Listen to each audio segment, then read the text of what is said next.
Welcome to Rooting for You, a seasonal gardening podcast for non-experts. I'm Tess, and I know nothing. And I'm Alyce, and I know some things. Each week we'll chat about one gardening topic and then discuss the effort-reward payoff by asking, is the juice worth the squeeze? Just a heads up, there might be a bit of swearing in this episode. You've been warned. Today we're talking about planting fruit trees. In my garden I have two fruit trees, an orange and a lemon. The lemon, who I call Liz Lemon, obviously in honour of the brilliant Tina Fey, I bought her from the nursery and potted her about 18 months back. Admittedly, she's on struggle street. But the orange. I inherited the orange from a previous owner, so it's more established and doing wonderfully, and there is nothing better than fruit straight from the tree. Now today we're covering all types of fruit trees, not just citrus, and I'm super interested to see if I can add to my suburban orchard. So Alyce, tell us all about planting fruit trees. Well, this is the perfect episode for me this week because I have bought a pear sensation online, which is being delivered next week, and I will be planting it in the ground. Now, remember, in winter is the time that we'll be planting the bare-rooted fruit trees. So you're having a bare-rooted pear sensation. That is exactly right. What is a pear sensation? Well, as I always say on this, one of the fun things about growing is all the different varieties. So a pear sensation is, a pear that we all know and love, but the type of pear is called sensation. Mm-hmm. Why did I pick a pear sensation when there are at least 50 different types of pears one could purchase these days? Two things: it does well in my very frosty climate, so that's important when choosing your fruit tree. It's got to be right for your climate. Secondly, I actually have two other pear trees who I would like to provide another pollinator for. Does that make any sense? Tess's eyebrows have just joined in the middle. I mean, I'm thinking you're about to start telling us about some kind of hybrid pear. Not quite, and this definitely is not the topic of planting fruit trees, but many fruit trees need other pollinators. Some are self-pollinating. So your citrus test is self-pollinating, so you only need the one and it will set fruit. Others, like apple and pears, need a little bee to come along, collect pollen from one apple tree or one pear tree, transfer it to the other, and then it makes a baby, which is the fruit. There you go. I mean, we 100% need to do an episode on bees because I know how important they are to not only to the environment but to you personally. But to me personally.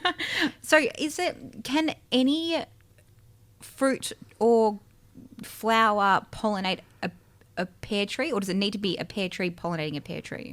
It needs to be a pear tree pollinating a pear tree. Okay, so if you're looking at those varieties, you need two of them. You do. And that's why it's kind of important to know the name of the variety, because not all pears will pollinate all other pears. So you need to say, okay, I've got a Nashi pear. The thing to pollinate that is, in my case, actually a pear sensation, hence why I've picked that. So the varieties are semi-important. Of course, this is only for trees that need pollinators. So if you're doing citrus, you don't have to worry. Some fruit trees are self-pollinating. It'll always say on the tag when you buy it. If you're in the suburbia, often you actually don't need to plant two yourself because your neighbour or someone down the road or someone in the area has a pear that will pollinate with yours. So if in suburbia, you don't have to worry about it. Where I am on a bit more space, there is no guarantee there is another pear floating around in the new And year. it's about, am I right? I think that you've said this to me before. It's about 7 kilometres that a bee can travel. Yes, that is right. So when you're thinking about, is there a pear in my Radar. area, don't go 2 suburbs across and say, I've spotted a pear tree in their garden, so we're good. Yeah, the bee's probably not going to be going between that and your pear tree. So, yeah, I'm not exactly sure how close it needs to be, but in the vicinity. Okay. And it is completely a tangent for planting trees. Completely it is. It's important to think about when you're picking what you want to do, which ones you want to plant. Well, let's do another episode called How to Pick a Fruit Tree. Great. Fabulous. Okay. Well, now at this point you've got one. You will have, can I just also say that, and I crapped on about this in the first episode this season, Intro to Winter, that when you're choosing fruit trees that are deciduous, apple, pears, cherries, figs, apricots, etc., buying them bare rooted in winter is just going to save you so much money, and it's better for the plant. So if any of those fruit trees appeal to you, please, please, please do it now. Of course, you can buy them in the warmer months, but again, it's going to cost you at least 50% more, and there's more chance of stress on the plant when you plant it. And I've said this in a previous episode, but if you miss the conversation on bare rooted trees and what it actually means, flick back to Intro to Winter and definitely give that a listen. Definitely. So as of today, you have a bare rooted tree. You've either bought it online. There's plenty online. I actually usually buy my bare rooted trees online just because you've got so much more variety than what any nursery does. But having said that, by going to a nursery, you're then getting something that's probably right for your climate because it's local. However, you've got one, you've got one. What you need to remember is that when you get it, you need to plant it straight away.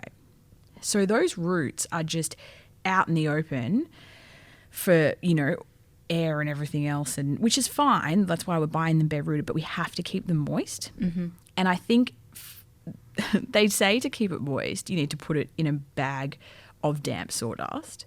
Now, that sounds all good and well. I don't have a bag of sawdust hanging around. I don't know about you. No, I definitely don't have a bag of moist sawdust lying around. I mean, if you've got like a woodworker in the family, brilliant. Sure. I would say for most of us, we're not going to have a damp bag of sawdust, in which case just buy it and plant it straight away.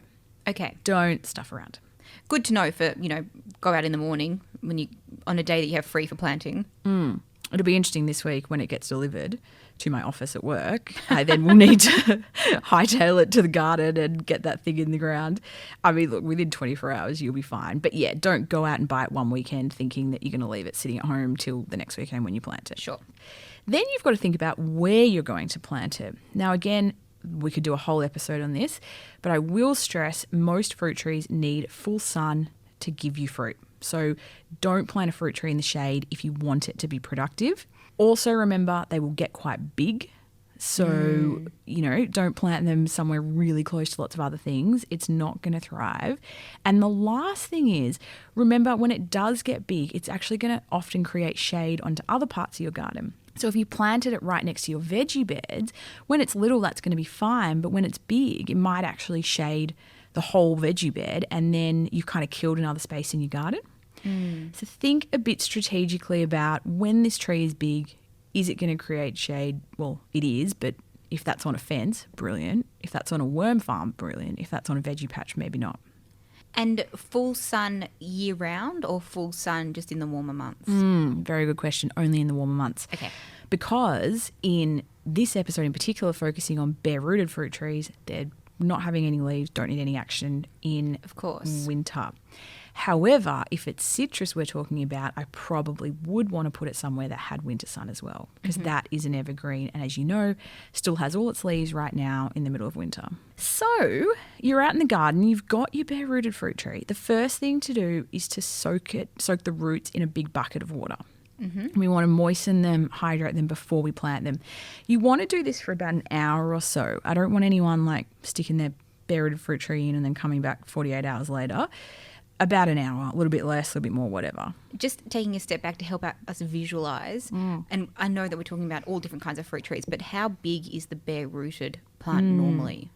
Really good question. You can get a bare-rooted tree of literally any size, but I would say most nurseries are going to be selling something that's about 150 centimetres tall. Okay. So quite big, really. You're going to need a decent bucket for these roots as well. Okay. Yeah. So get it in the bucket. So what I would usually do is first thing I'm going to do is fill up the bucket, put the tree in, and then I'm going to sort out the rest of my business with the planting. So just kind of set that aside. The next thing you're going to do is dig your hole. This is probably the most time-consuming part of the activity. You are going to want to dig a hole the same depth as the current root system. So if it's in a pot, this is easy because you want to dig a hole the same depth as the pot. If it's not in a pot, kind of have a look at it, and the root that's kind of heading down the lowest, if it's 30 centimetres, if it's 50 centimetres, whatever it is, that's the size of the hole, the depth of the hole that you're digging. Because what we want is we want the tree to be planted in the same depth as in the ground as it was previously, whether that be in a garden or probably in a pot. So on the neck of the tree or on the trunk of the tree, there'll be a line where you can see that like the soil was covered up to. You want to plant it exactly the same depth in your garden. That's really important. And one of the easiest ways to do this is just to dig the hole the same depth as the current root system. Now, when it comes to the width of the hole, I want it to be twice as wide as the current root system. Okay. Tess's eyebrows shot up. That's a big hole she's thinking. Big hole. That's why I said digging the hole takes the most time. So the reason we're going to do this is we're going to really dig in some good stuff and get that soil built up and nourished for that fruit tree to really thrive. Right. So this is the opportunity for you to put in all of your good quality soil, your compost if you've got it. Like now's the chance.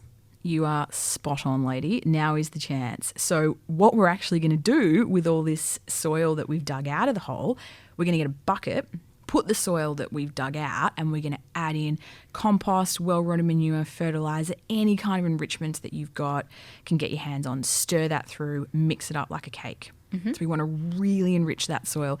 If you've got grass or weeds or things like that you've like dug out of this hole, get those out. So I don't want roots, I don't want clumps of grass, I don't want weeds. I want this fruit tree to have the full access of all that goodness whilst establishing. Got it. Fabulous. So yeah, get your bucket. And I will say this, I use buckets in the garden all the time. If you do not have some big buckets, get some.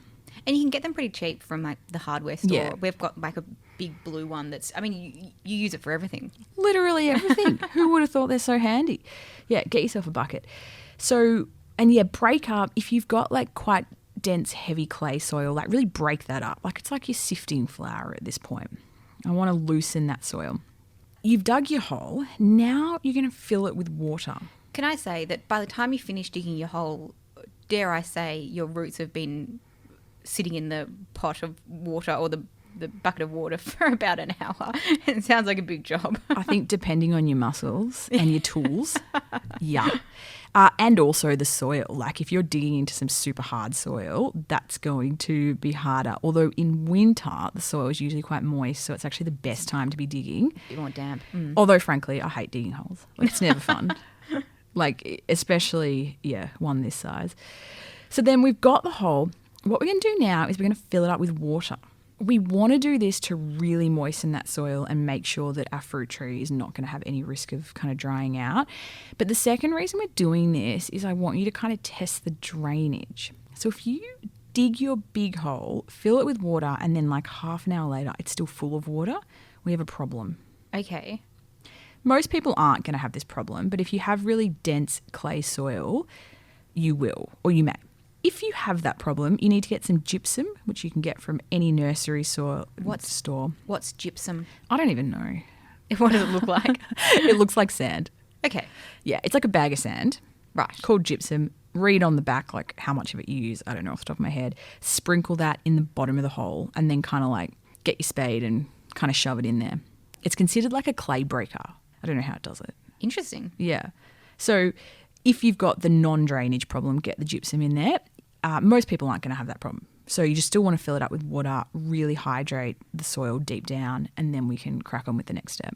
Okay, excellent. So we've got our picked our spot, sunny spot, dug the hole, moistened the root system, had a look at the drainage. I mean, apart from the drainage point, it was sounding a lot like our episode on how to plant a plant, but scaled up. It actually is very similar. I mean, of course it is. But of course, it's just a big plant. The other thing you can do if drainage is like a massive issue, which might differ from the how to plant a plant, is you can kind of plant it up a bit. So like you raise it up. Yeah, like a little mound. So again, if you weren't getting that water drainage, I think gypsum would be my number one pick. But if you didn't have any of that, you could just kind of like build it up a bit. So if you put the gypsum in, should you do another water test of filling it up again to seeing if it drains more quickly? I don't think the gypsum's going to work that fast. Okay, so you just got to trust that it works. You got to trust that it works. Now, the reason this is important is because you know how we talked about this a lot in the indoor plant episode about actually drowning our roots?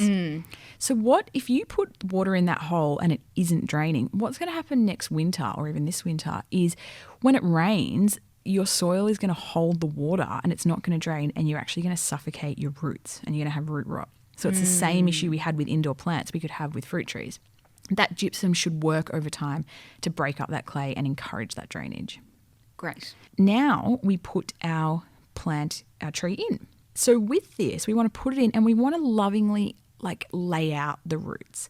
So if they're in some tight ball or knotted together, you kind of want to tease them out and spread them out and give them some space. Okay. If this is a bare-rooted tree, it's quite obvious where the roots are because that's what you're looking at. If it's in a pot, you might need to kind of break off some of the soil or really give it a head massage and spread it out.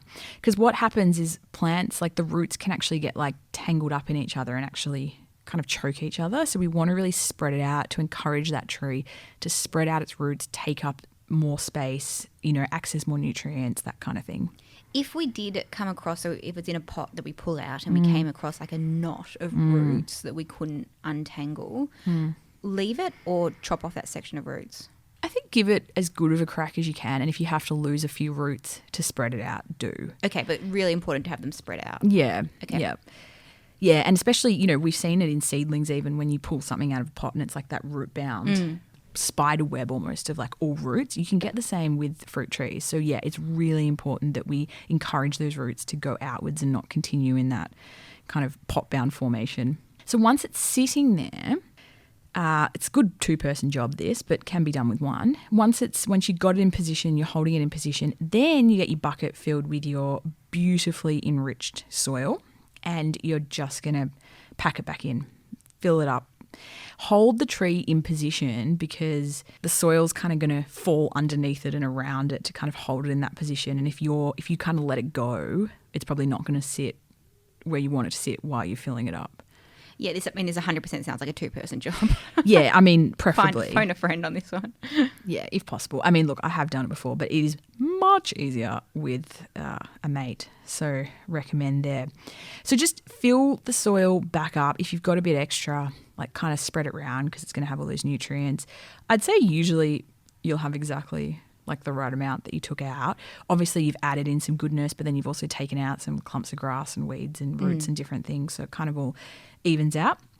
Once you've got it in, the thing you're going to do is water it in very well. That's going to do two things. One, it's going to hydrate it, but actually more importantly, it's going to kind of compact that soil down, get rid of any...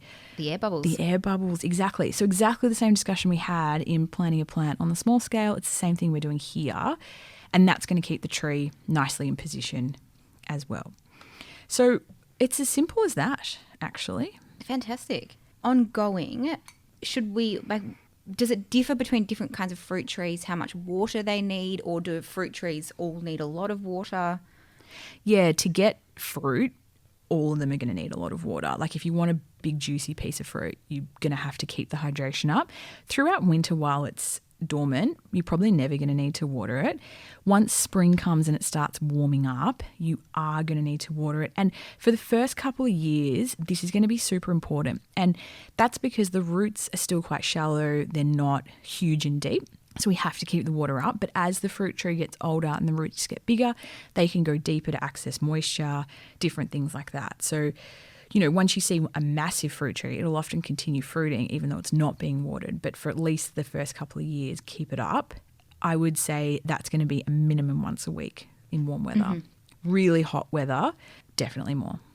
Again, we're talking about a whole bunch of varieties, but is there anything that you can say about knowing when you need to net them?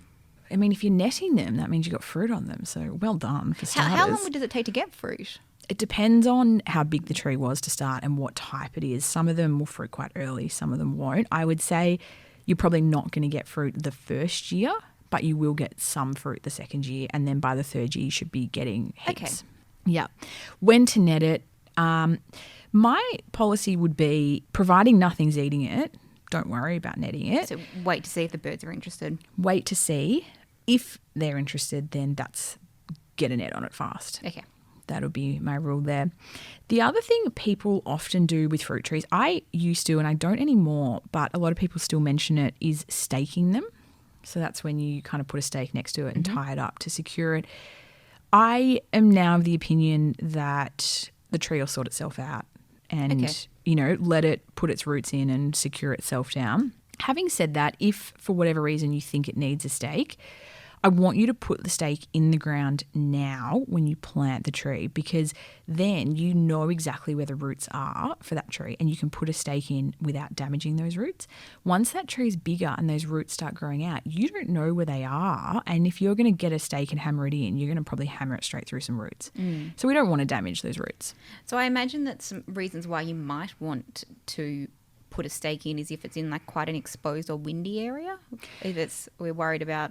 Yeah, or if it's on a hill. I don't know.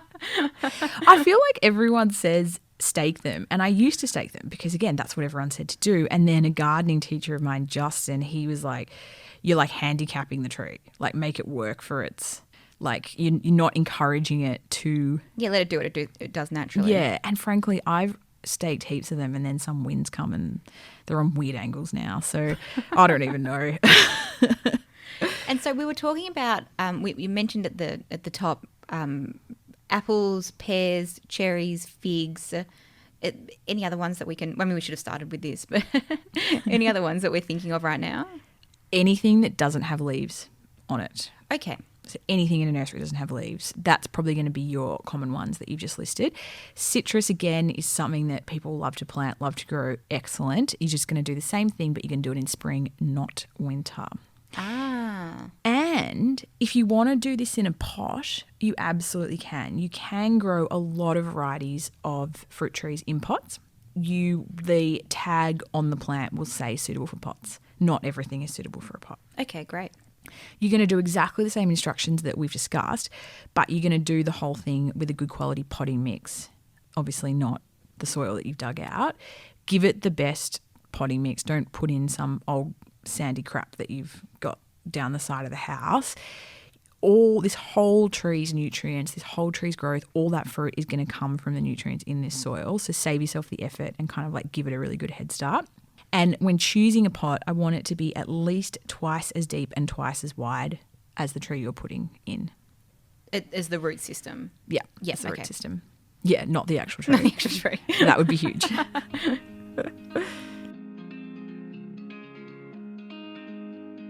So the big question, is the juice worth the squeeze? This is where we look at the effort-reward ratio of today's topic. The categories are superstar, high effort, high reward. Completing this will make you feel like an absolute rock star. Best on ground, low effort, high reward. Quick wins and fill-ins, low effort, low reward. And finally, the wooden spoon, high effort, but not much reward. Tess, tell me, have I inspired you to plant a fruit tree? So I started this episode by saying how much I love getting the oranges off my tree at home. But let me tell you about some of the things that are sounding quite high effort to me at the moment. Digging the hole, that's obviously high effort. But most importantly, for me, and obviously the Squeeze and Juice Matrix is a personal view on anything that we're doing. I'm worried about the lack of spots that I have for full sun in my garden.